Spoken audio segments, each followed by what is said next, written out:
Hello viewers, আম আশা করি আপনারা সবাই ভালো আছেন। আমি অনেক মানুষজন আছে যে আজকে একটা বাড়ি করবে, বাট তার টাকার দরকার।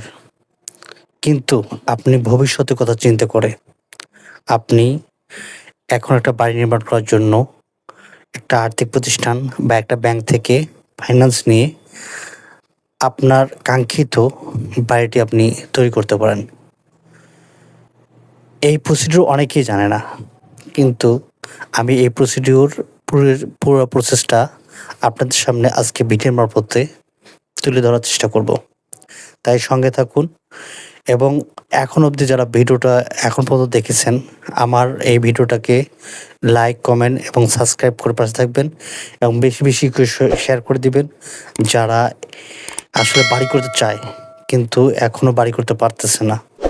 তারা ফুল গাইডটা এই ভিডিওর মারফতে পেয়ে যাবেন। দেখুন, আপনি যেকোনো পেশাজীবী হন না কেন, আপনি একটা বাড়ি করতে যাচ্ছেন, সেটা হোক বিভাগীয় শহরে, হোক সিটি কর্পোরেশন, হোক না কেন আপনার পৌরসভা, হোক আপনার উপজেলা, সেটা ইউনিয়ন পরিষদ, যেকোনো লোকেশন হলেই আপনি হোম লোন নিতে পারবেন। প্রথমে বলি আপনার হোম লোন নেওয়ার জন্য আপনার কি বিষয় মাথায় রাখতে হবে। আপনি যদি একটা হোম লোন নিতে চান, প্রথম স্টেপে আপনাকে যে জমিতে আপনি বাড়িটা করতেছেন বা করবেন, সেই জমির আপনার খাজনা খারিজ, আপনার জমির সকল কাগজ আপডেট লাগবে। ২ নম্বর অপশন হচ্ছে যে আপনি যে জায়গায় বাড়ি করবেন, সেই বাড়িটার আপনার যে খরচ হবে তার ৮০% পর্যন্ত আপনি ব্যাংক বা আর্থিক প্রতিষ্ঠান থেকে আপনি হোম লোন পাবেন। ৩ নাম্বার যে নির্দেশনা হচ্ছে যে আপনি যদি ব্যবসা করে থাকেন, তাহলে আপনাকে হোম লোন নিতে গেলে আপনাকে ট্রেড লাইসেন্স দিতে হবে। আপনি যদি চাকরি করে থাকেন, আপনার স্যালারি সার্টিফিকেট লাগবে। আপনি অন্য কোনো পেশার হলে অন্য কোনো ডকুমেন্ট আপনার প্রযোজ্য হতে পারে। এরপরের প্রসেস হচ্ছে আপনি প্রথম স্টেপে আপনার যে জায়গায় বাড়ি করবেন, সে বাড়িটা আপনার প্ল্যান থাকতে হবে। আপনি সিটি কর্পোরেশন হলে সিটি কর্পোরেশন, আপনার উপজেলা হলে উপজেলা থেকে আপনার প্ল্যান পারমিশন নিয়ে রাখতে হবে। এরপরের প্রসেস হচ্ছে যে আপনি বাড়ির প্রথম স্টেপে আপনাকে ভিত্তি স্থাপন করতে হবে। আসলে আপনাদের সব প্রসেসটা ভেঙে বলতেছি। এইজন্য হয়তো আপনার ভিডিওটা একটু বেশি হতে পারে। আপনি যদি আসলে হোম লোন আপনার প্রয়োজন হয় বা ভবিষ্যতে যদি হোম লোন নেওয়ার কথা ভাবতেছেন, তাহলে এই পুরো ভিডিওটা সঙ্গে থাকুন। আপনাকে প্রথম স্টেপে আপনার প্রথম নিজের টাকা দিয়ে আপনাকে বাড়ি করার জন্য ভিত্তি স্থাপন করতে হবে। এরপরের যে ৮০% যে খরচ, সেই টাকা ব্যাংক আপনাকে লোন হিসাবে দিয়ে থাকবেন। এই লোনের অ্যামাউন্ট আপনার জায়গা ভেদে, আপনার জমির দাম ভেদে, আপনার স্থান ভেদে, আপনার ইনকামের উপর নির্ভর করে আপনার এই লোনের অ্যামাউন্টটি নির্ধারণ করা হবে। আপনি যদি সর্বনিম্ন একটা হোম লোন আপনার যেকোনো ব্যাংক বা আর্থিক প্রতিষ্ঠান থেকে ৭ লক্ষ থেকে আপনার ইনকাম এবং জায়গার উপর নির্ভর করে আপনি হোম লোনটা নিতে পারবেন।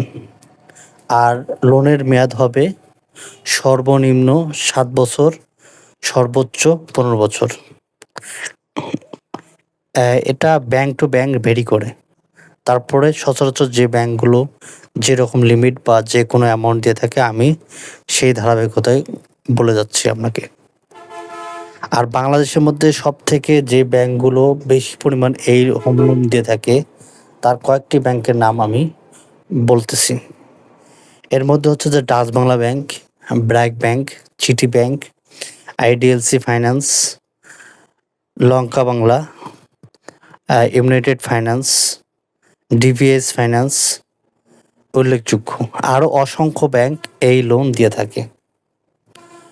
আর লোন নেওয়ার জন্য সর্বপ্রথম আপনি লোনটা নিলে আপনার ফিউচারে এটা কীভাবে সেটেলমেন্ট করবেন বা কিস্তি সচরাচর পুরোটাই দিতে পারবেন কিনা, আপনার ইনকাম সব নির্ভর করে আপনাকে সব ধরনের ক্যালকুলেশন করে আপনাকে এই হোম লোনটা নেওয়া উচিত। পরিশেষে বলবো, আপনার যদি এই লোন সম্পর্কে আরও যদি বিস্তারিত জানার থাকে বা কোনো প্রশ্ন থাকে, আপনি আমার এই ইউটিউব চ্যানেলে আমার ইমেল আইডি দেওয়া আছে, আপনি ইমেল করতে পারেন। আমি আরও যদি বিস্তারিত জানতে চান, আপনি আমাকে ইমেল করতে পারেন, বা আপনি যদি আরও কিছু জানতে চান আমি কমেন্ট করে দিবেন। আমি আপনাকে সচরাচর এই কমেন্টের রিপ্লাই দিয়ে দিব। আর আমি একটা আর্থিক পজিশনে আছি, যেটা আসলে এই ভিডিওতে এই প্রতিষ্ঠানটার নাম বলতে পারতেছি না। কিন্তু আমার অভিজ্ঞতার আলোকে আমার এই ভিডিওতে আমি ব্যক্ত করেছি, এবং আপনার যদি আরও কিছু জানার থাকে আমাকে প্রশ্ন করবেন। আমি আমার প্রয়োজনে আমার সিনিয়র কাছ থেকে আপনাদের এই উত্তরগুলো দিয়ে ইমেইল করে দেওয়ার চেষ্টা করব। আর আমার ভিডিওকে বেশি বেশি করে শেয়ার করে দিবেন। ভালো থাকবেন। Thanks for watching. আল্লাহ হাফেজ।